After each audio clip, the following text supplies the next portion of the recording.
Hello friends, कैसे हैं। मैं हूं मीना।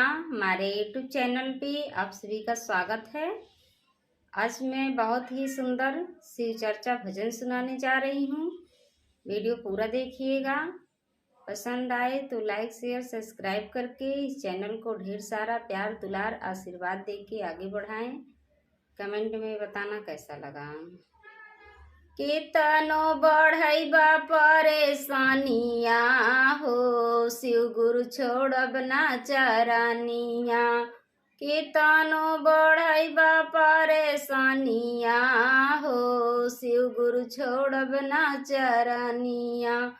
छोड़ब ना चरनिया, शिव गुरु छोड़ब ना चरनिया। छोड़ब ना चरनिया, शिव गुरु छोड़ब ना चरनिया। केतनो बढ़ैबा परेशानिया हो, शिव गुरु छोड़ब ना चरनिया। जटवा में गंगा रखनी, माथवा पे चनावा। माथवा पे चनावा हो, माथवा पे चनावा। जटवा में गंगा रखनी, माथवा पे चनावा। हम के बना ली आपन सीसिया हो, शिव गुरु छोड़ब ना चरनिया। हम के बना ली आपन सीसिया हो, शिव गुरु छोड़ब ना चरनिया। केतनो बढ़ैबा परेशानिया हो, शिव गुरु छोड़ब ना चरनिया। केतनो बढ़ैबा परेशानिया हो, शिव गुरु छोड़ब ना चरनिया। बिच्छू के कुंडल पहिनला, सांपावा के मालावा। नागवा के मालावा हो, नागवा के मालावा। बिच्छू के कुंडल पहिनला, सांपावा के मालावा।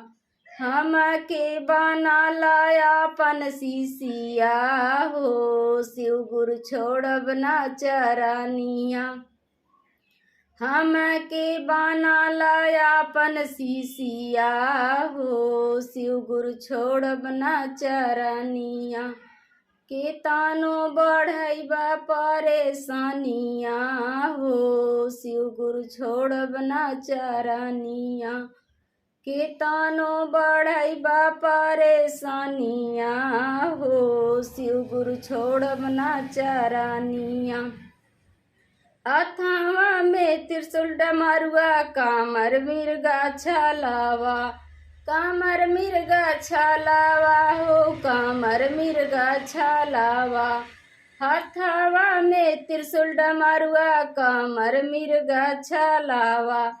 हम के बना लाया अपन सीसिया हो, शिव गुरु छोड़ब ना चरनिया। हम के बना लाया अपन सीसिया हो, शिव गुरु छोड़ब ना चरनिया। केतनो बढ़ैबा परेशानिया हो, शिव गुरु छोड़ब ना चरनिया। केतनो बढ़ैबा परेशानिया हो, शिव गुरु छोड़ब ना चरनिया।